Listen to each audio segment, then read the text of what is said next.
You're on. Hi, everybody. Thanks for joining us today and welcome. My name's Beverly Pickard, and I'm here today with Michelle Lee to talk to you a little bit about three massive mistakes that us mums sometimes make, or maybe even always, when it comes to raising our daughters.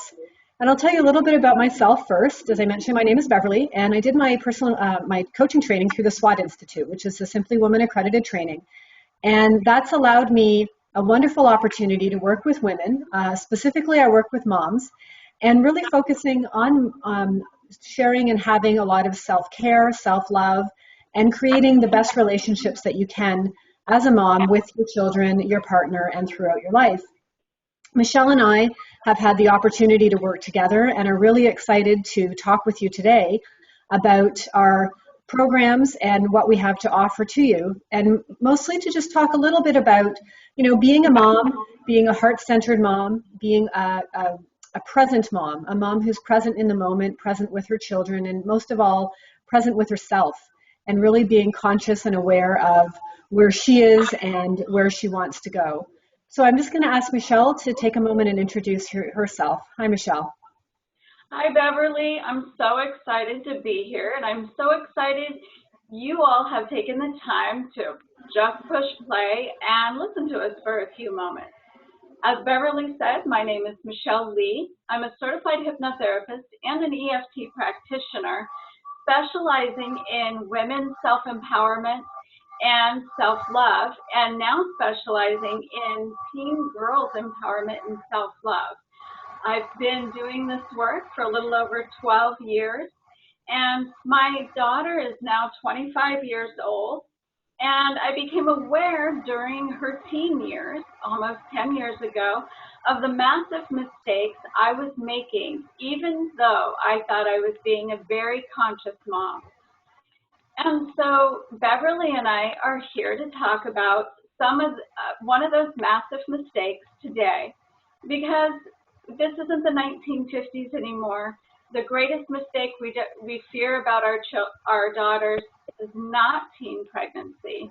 It's far worse than that. More than a third of teen girls experience eating disorders and anorexia, and girls ages 16 to 24 experience almost triple the national average of intimate partner abuse, which is horrible, I believe. And according to the CDC, our country has more than 9 times more teen pregnancies than other developed countries. This is a big deal. More of our teen daughters are depressed, and this leads to eating disorders. This leads to self-harm. It leads to teen pregnancy and violent partnerships. And so we really need to step in and be conscious about how we are parenting and mothering our daughters. We have to be conscious. And one of the major mistakes we make is communication. Beverly, do you want to talk a little bit about the way we communicate with our daughters? Absolutely. Thanks, Michelle. And I think that communication is one of those things that quite often in the preteen and into the teen years really starts to fall away between mothers and daughters. And in any family situation, our kids close themselves off. They begin to build walls between us. And that child that we might have had great communication with when they were young suddenly doesn't want to share and communicate with us anymore. And a lot of times that can be because, they're growing, they're learning, they're developing new social skills and new ways to really address, that communication and who they want to communicate with. But ideally, as their mother, we want them to know that we're here to listen, that we're here to communicate, and to really keep those lines of communication open. And when we do communicate with our children, a lot of those fears that Michelle talked about, a lot of those statistics, a lot of those things that sit in the back of our mind just begin to melt away, because when we know we have that communication with our child and we're able to share so much with them, we don't have to focus as much on worrying about who they're chatting with on Facebook or who's sending them a text message. and having that open communication about things like body image and eating disorders, and what it's like to have and be in a relationship as you grow through your teen years. So really what communication is about is active listening. And in active listening with communication, it's really important to set the stage. And what I mean by setting the stage is making time to have communication with your child, which means the cell phones are turned off and put away. You can go to a quiet place in the house, almost set the mood for it, maybe even light a candle or create some sort of tradition or ritual around your active listening and communication time with your child. And just let your daughter know that this is a special time that the two of you will share together, and it'll grow that bond that you desire to have with your daughter as well. And in active communication, it's about listening, not only with your ears, but also with your heart, and as a mom, with your intuition, because our intuition as women is so strong, and it truly is probably the best power that we have. And so just using those powers that you have to listen to your daughter and then reiterate back to her what you're hearing. So when she tells you what the problem is, rephrase it, say it back to her, make sure you're actually understanding what it is that she's sharing, and then take the time to not only give her suggestions, and sometimes it's that little bit of advice, but to really just let her know that you understand, and to delve into the feeling part of what she's trying to tell you, and to move forward from that. And always finishing that line of communication, that intimate, active listening time that you share with your daughter, with just a huge hug and a kiss and a thank you, and giving her that gratitude for sharing with you, and in hopes that she will actually have that, she will have that gratitude back about sharing her feelings and her understanding. And the biggest thing it also comes down to is respect. And by having active communication, you're showing a huge amount of respect for your daughter, and she in turn will learn to have that same respect for what you share with her as well. That's excellent, Beverly. But I have a question, and I bet a lot of moms out there have the same question, is, I am a busy mom, as you are. How do we set aside time to have this kind of conversation with our daughter? I mean, I have 3 children total, and in my busy life, I'm running a business, I'm getting kids to school, I'm doing laundry, I'm running a household, and it seems like my children come to me with the most important conversations at the least convenient time. I mean, is this active communication really, is it really practical? That's a great question, Michelle, and I agree. I know as well, with 3 children ranging from the ages of 3 to 12, it can be a little bit tedious when they, on the way out the door to school is when they decide that they want to share something with you. And I always find it's around your busy time. So it's drop off for school, trying to make dinner, or ideally they love to share at bedtime, which, for you is the time of day when you're exhausted, you're ready for your me time, for them to get into bed. And so really it's about teaching and understanding with each other that there's a way that you can bookmark that discussion. So saying to them, if it's drop off at school time, saying to them, you know what, mommy's free at lunch today. Why don't I come back and pick you up, and we'll go get a sub and we can talk about it then. And you can create that intimate opportunity. Or before bed might be a great time. You can go up to the room together, shut the door, have that conversation without other siblings and family members potentially interrupting what that conversation might be.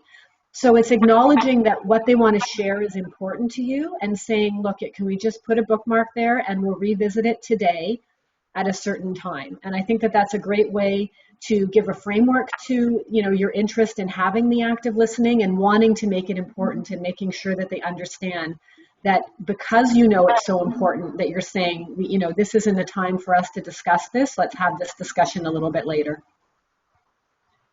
That's great. That sounds perfect. And that's very helpful. I know that when my daughter was going through her teen years, some of the mistakes I made was when she did try to share her experiences. I did the complete opposite of active listening. I would try to reassure her fears and totally invalidate her feelings. And I would also because she would share things with me that really scared me, I would be stunned silent. I didn't know what to do. And so, how about you and I go ahead and model some active listening so our audience can actually experience what we're talking about? Shall we start with the wrong way first? Absolutely. That sounds like a great idea, Michelle. So why don't I act as the daughter and I'll give you what my problem is. And you can model the very typical mother response, which we've all had, believe me. So acting as the daughter, I would say, Mom, I really want to talk to you because I'm feeling really lonely and nobody at school wants to talk to me. Nobody likes me. Oh, nobody likes you, honey? That's not true. You are the most likable little girl I know. I adore you. I'm sure all the kids adore you too. Maybe you're just having a bad day. Tomorrow will be better.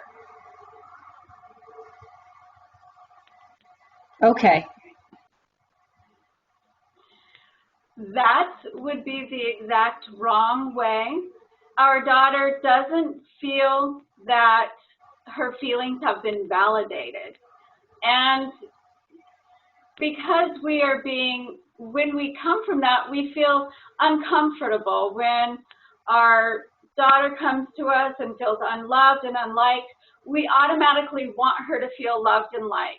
So we inadvertently disempower her. We take away her valid feelings. We take any validation away from her feelings.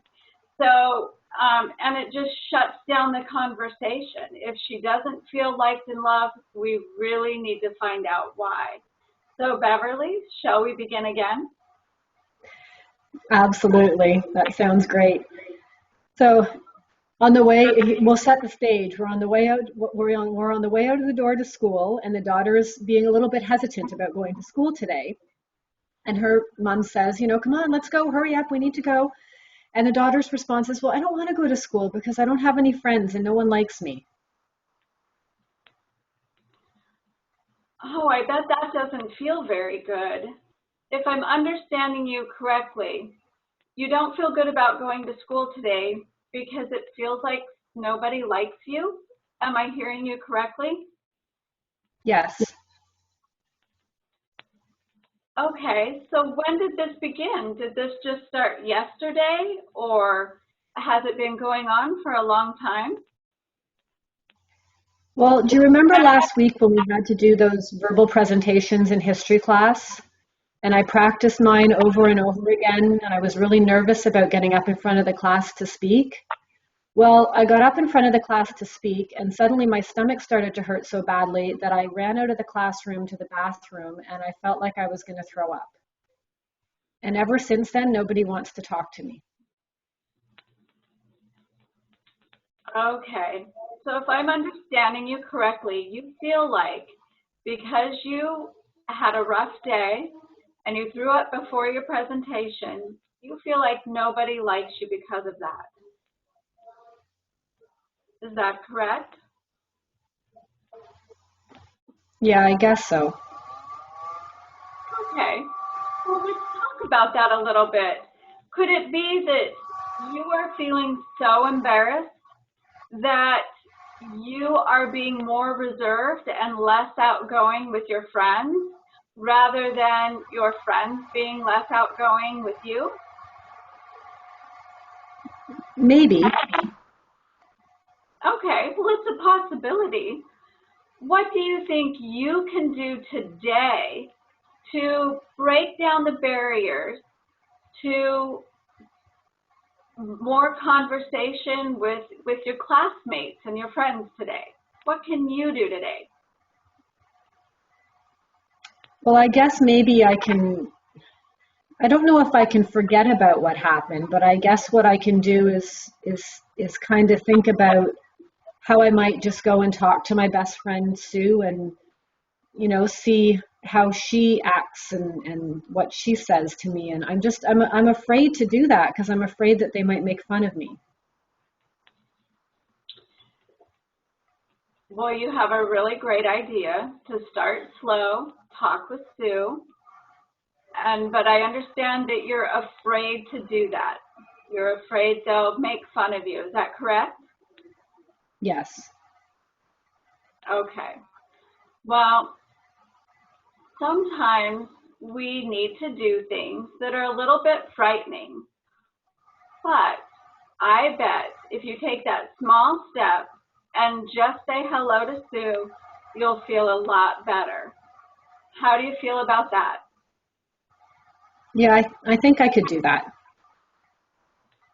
Okay.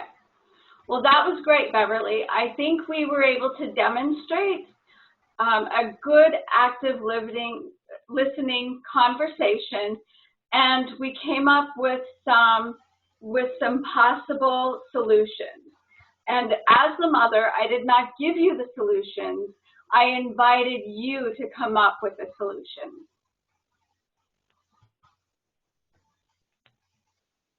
Absolutely, Michelle. And I think that that's a great point to make is we're so quick and to jump to the fix everything.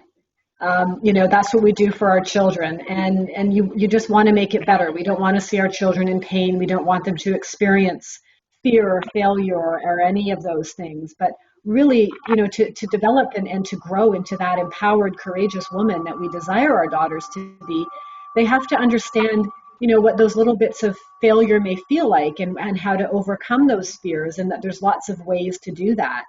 And I think we all as moms, and I know I do as well for my little one, who's my youngest is my little girl, and I want for her to grow up being that brave, courageous, not fearless, but also not fearful child. And I think that that's what all moms want for their daughters. And by practicing active listening, even from the time that they're small, you really start to build and to grow into that whole framework of helping them to solve their problems. I absolutely agree. We can't do everything for our kids. We actually rob them when we don't give them the opportunity to problem solve. And we empower our girls by allowing them to be heard. In my work with women and teens today, that is one of the greatest complaints, is that they are not heard.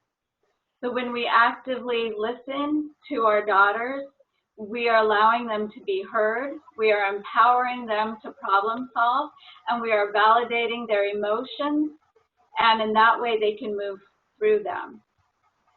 So if you found this little video helpful to you, Beverly and I would love to invite you to join us for a free call on January 7th at 1 p.m. Eastern to discuss more massive mistakes that even smart mothers make that destroy their relationships with their daughters.